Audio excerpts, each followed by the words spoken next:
El bautismo en el Espíritu Santo. Lo primero es siempre la regeneración. Jesús hablaba de la regeneración cuando le dijo a Nicodemo: es necesario nacer de nuevo, en Juan 3:7.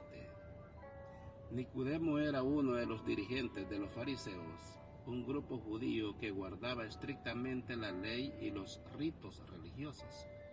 Al no hallar la verdad ni la satisfacción en su religión, acudió a Jesús por la noche. En respuesta a una afirmación suya, éste le hizo una perturbadora declaración: el que no naciere de nuevo no puede ver el reino de Dios, en Juan 3:3.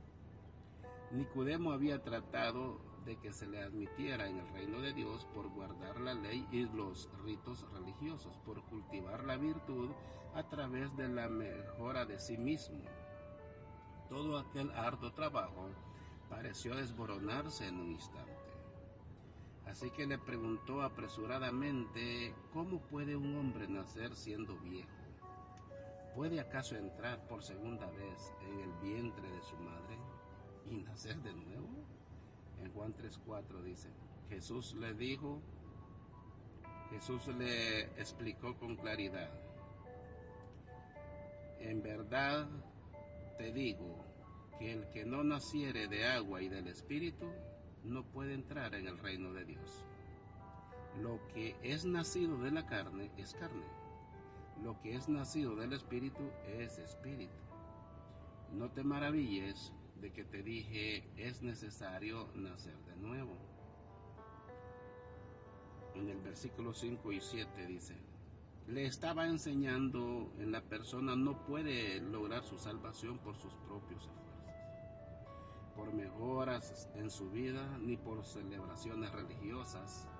Más bien tiene lugar cuando Dios produce el nuevo nacimiento en el centro mismo de su ser. Debe suceder algo nuevo.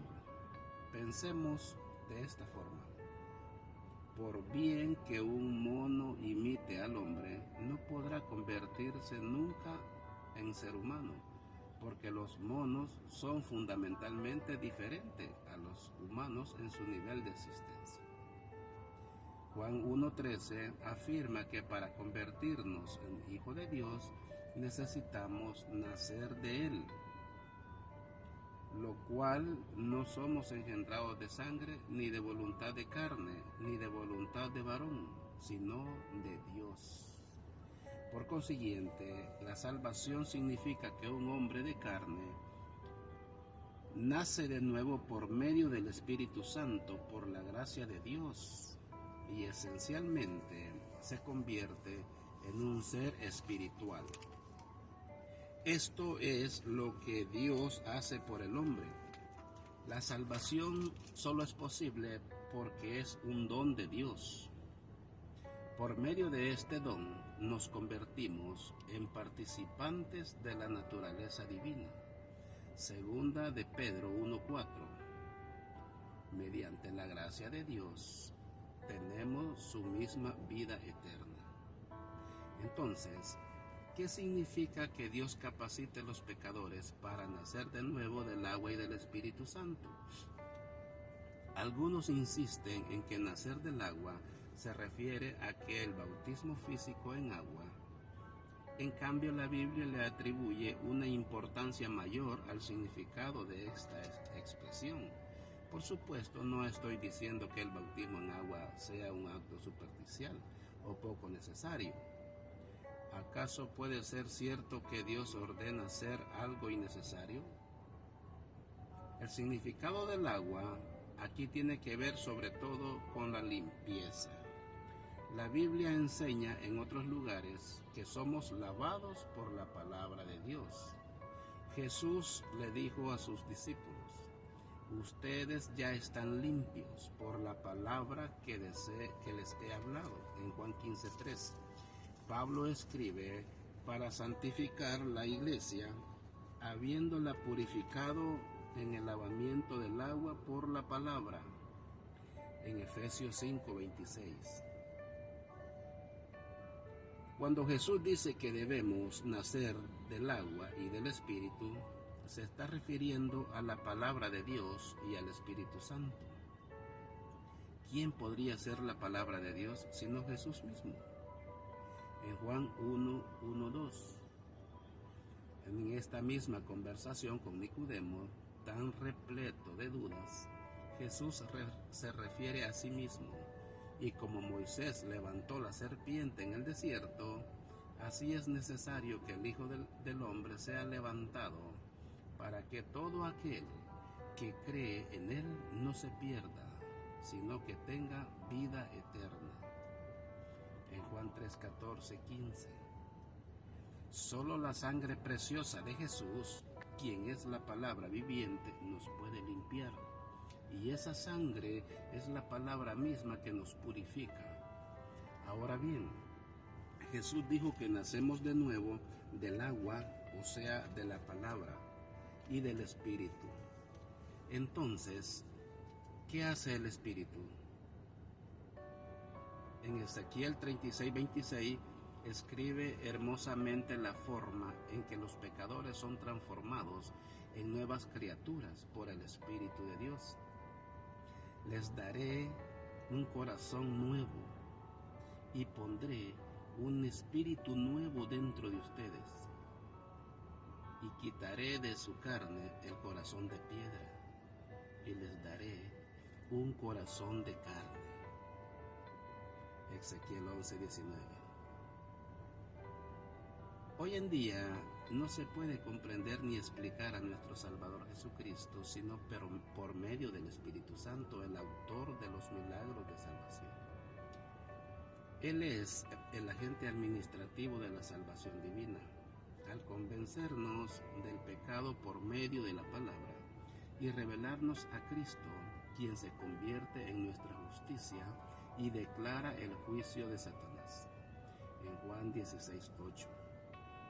En Juan 16:14 Jesús señala que Él se revela a sí mismo solamente por medio del Espíritu Santo. Él me glorificará, porque tomará de lo mío y se lo hará saber. El Espíritu Santo lleva a cabo la nueva obra creadora que transforma a la persona al hacerla recibir la vida eterna y la naturaleza de Dios. Ahora bien, su obra va un paso más allá de la regeneración, y de eso se trata cuando hablamos del bautismo en el Espíritu Santo. La experiencia de la regeneración es distinta de la del bautismo del Espíritu Santo. Hay relatos del Nuevo Testamento que muestran lo errada que es esta teoría. En Hechos 8:5-13 escribe la escena del día cuando Felipe predicó el Evangelio en Samaria. La gente de allí, unánime, escuchaba atentamente las cosas que decía Felipe, oyendo y viendo las señales que hacía. La consecuencia fue que de mucho que tenían espíritus inmundos salían estos dando grandes voces, y muchos paralíticos y cojos eran sanados. Así que había gran gozo en aquella ciudad.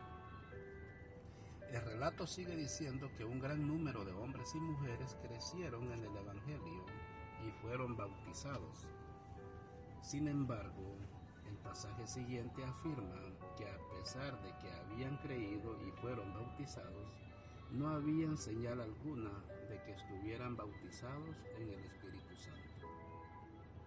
Cuando los apóstoles que estaban en Jerusalén oyeron que Samaria había recibido la palabra de Dios, enviaron allá a Pedro y a Juan, los cuales, habiendo venido, oraron por ellos para que recibieran el Espíritu Santo, porque aún no había descendido sobre ninguno de ellos, sino que solamente habían sido bautizados en el nombre de Jesús. Entonces les imponían las manos y recibían el Espíritu Santo. En Hechos 8:14-17. Esto indica que una cosa es creer y nacer de nuevo, y otra claramente distinta es ser bautizados en el Espíritu Santo.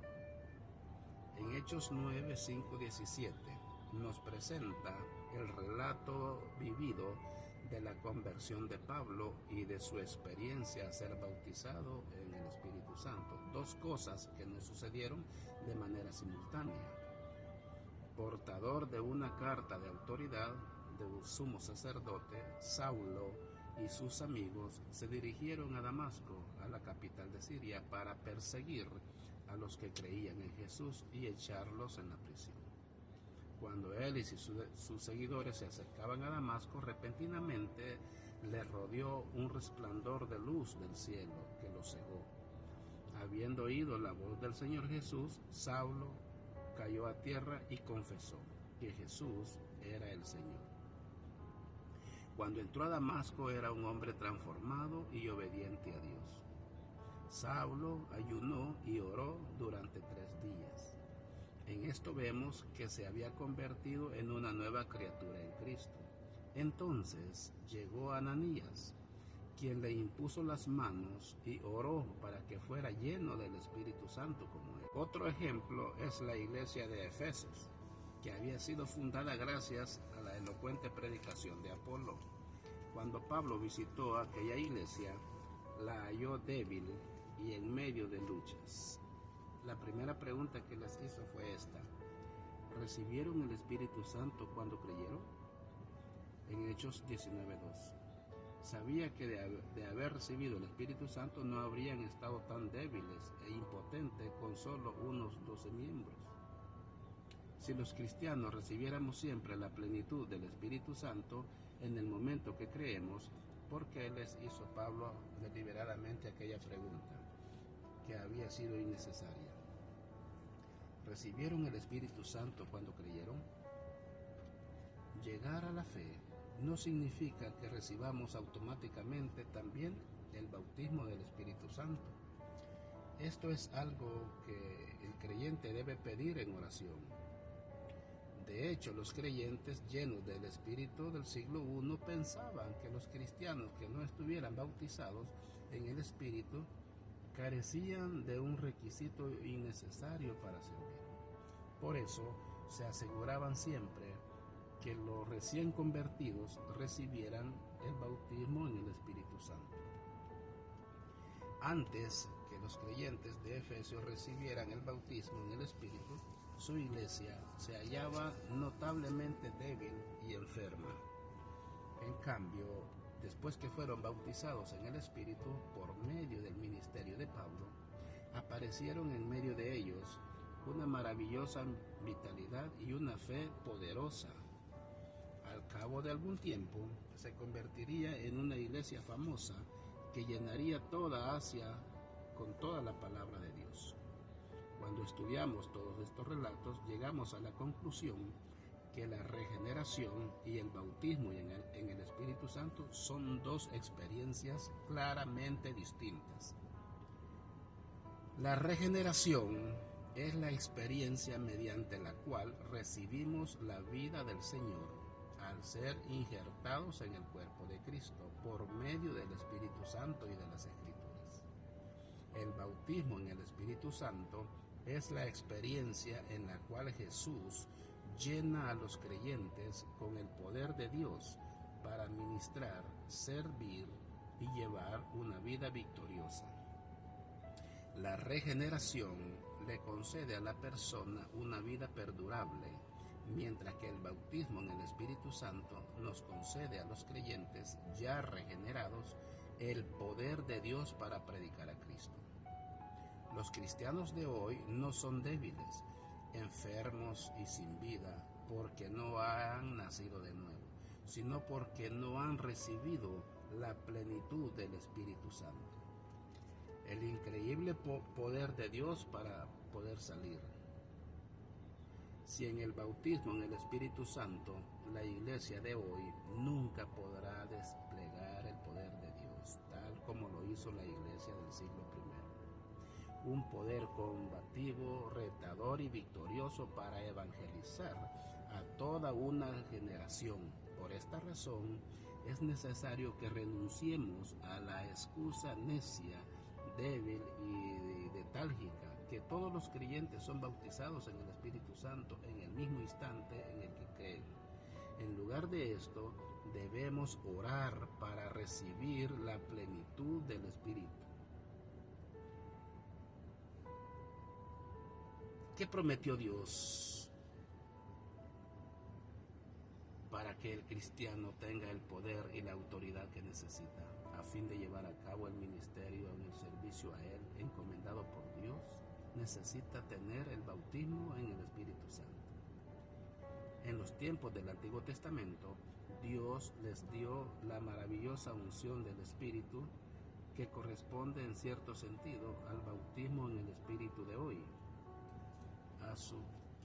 A sus más escogidos, a los reyes, sacerdotes, jueces, profetas, libertadores de los israelitas, a quienes usó según lo que había dispuesto en su voluntad. No obstante, en aquellos tiempos, solo unas cuantas personas fueron ungidas por el poder de Dios, de manera que las personas corrientes no podían ni siquiera soñar con una gracia de esas. Con todo, Dios había profetizado que en el futuro el llamado a la salvación llegaría a todos los pueblos. También les daría la unción del Espíritu Santo a todos los que respondieran a su llamado. La profecía más vívida y providente de todas es la que se encuentra en Joel capítulo 2.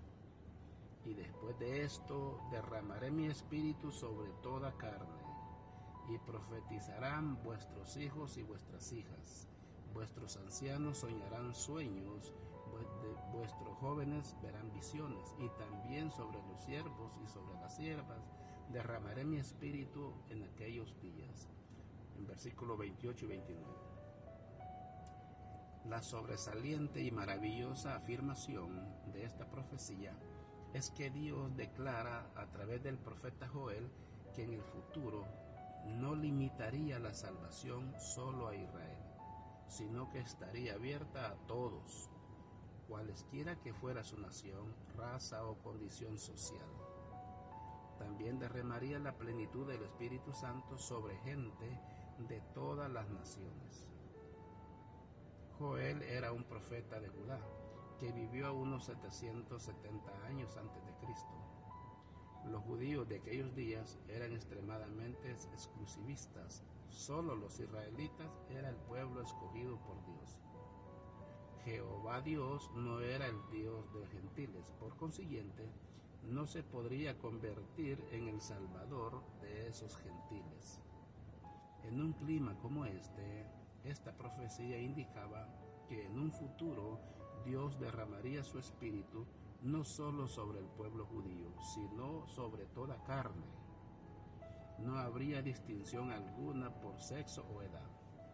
Hasta prometió que daría su espíritu a los humildes siervos y siervas, a esos prisioneros tomados de pueblos extranjeros y esclavos comprados con dinero. La gente maltratada y despreciada que ocupaba la oposición más baja de la sociedad judía. Unos 800 años después, esta profecía se cumplió de manera literal. 40 días después de resucitar, Jesús les ordenó a sus discípulos que se quedaran en Jerusalén. Les mandó que no se fueran de Jerusalén, sino que esperaran la promesa del Padre, la cual les dijo: oyeron de mí, porque Juan ciertamente bautizó con agua, pero ustedes serán bautizados con el Espíritu Santo dentro de pocos días. En Hechos 1:4-5. Estas palabras indican con claridad que la profecía de Joel y el clamor de Juan el Bautista en el Jordán se refiere a la vida y la obra de Jesús. Juan clamaba: yo verdaderamente los bautizo con agua, pero viene uno más poderoso que yo, de quien no soy digno de desatar la correa de su calzado. Él los bautizará en Espíritu Santo y fuego. En Lucas 3:16. Los discípulos de Jesús, obedientes al mandato del Señor, se reunieron en el aposento alto de Jerusalén, donde siguieron orando. El calendario judío nos dice el tiempo que estuvieron orando. Jesús murió en la fiesta de la Pascua. El Espíritu Santo se derramó sobre los discípulos en el día de Pentecostés, fiesta que se celebra 50 días después de la Pascua. Jesús se había mostrado a sus discípulos durante 40 días entre su resurrección y ascensión. Por lo tanto, los discípulos reunidos en Jerusalén estuvieron orando unos 10 días. La Biblia describe de esta forma el maravilloso milagro que tuvo lugar con los discípulos el día de Pentecostés. Cuando llegó el día de Pentecostés, estaban todos unánimes reunidos, y de repente vino del cielo un estruendo como de un viento recio que soplaba, el cual llenó toda la casa donde estaban todos ellos, y se les aparecieron lenguas repartidas como de fuego, asentándose sobre cada uno de ellos. Y fueron todos llenos del Espíritu Santo, y comenzaron a hablar en otras lenguas, según el Espíritu les permitía expresarse. En Hechos 2:1-4. Pedro, inmediatamente después de haber recibido el bautismo del Espíritu Santo, se puso de pie ante una gran multitud de personas reunidas alrededor de él y levantó la voz. Declaró que aquello era lo que había dicho el profeta Joel 800 años antes, que Dios derramaría su espíritu sobre toda carne. Cuando Pedro cita al profeta Joel, el Espíritu Santo aclara el marco de tiempo. En Joel, después de esto, al decir en los postreros días, indicando así que los últimos días habían comenzado al subir Jesús a los cielos, que había llegado el tiempo en que Dios derramaría su espíritu sobre toda carne. Pedro les hizo unas promesas mayores y más maravillosas a los que estaban escuchando predicar, y después se arrepintieron. Arrepiéntanse y bautícense cada uno de ustedes en el nombre de Jesucristo para el perdón de los pecados, y recibirán el don del Espíritu Santo, porque para ustedes es la promesa, y para sus hijos, para todos los que están lejos, para cuantos el Señor nuestro Dios llame. En Hechos 2:38. Dividamos este pasaje en varias partes para examinarlo. En primer lugar, esta palabra contiene una promesa nacional para los judíos. Cada uno de ustedes se refiere a los judíos que estaban oyendo predicar a Pedro. En segundo lugar, Pedro asciende la promesa a las generaciones futuras judías, para ustedes y para sus hijos. En tercer lugar, la promesa se refiere al mundo entero, para todos los que están lejos. Los rabinos judíos de aquellos días usaban esta expresión para hablar a los paganos, a los extranjeros. En cuarto lugar, la promesa se extiende a todos los tiempos, para cuantos nuestro Dios llamará. Se aplica no solo a todos, cualquiera sea su nación, raza, sexo, edad, riqueza o posición social, sino también a todos hasta el final de los tiempos. ¡Qué promesa tan maravillosa!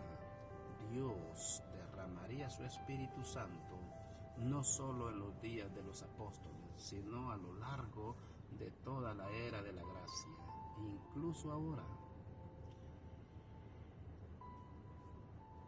Los fenómenos que acompañan al bautismo en el Espíritu Santo.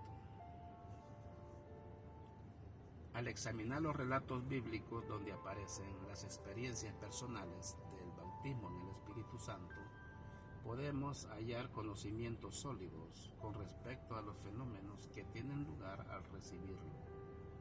Cuando los cristianos quieren recibir el bautismo del Espíritu Santo, muchos hacen una pregunta sincera. ¿Qué evidencia aparecerán para darme la seguridad que he sido bautizado en el Espíritu? Sucede que provee toda la forma posible y no deje piedras sin remover, orando fervorosamente para recibir el bautismo en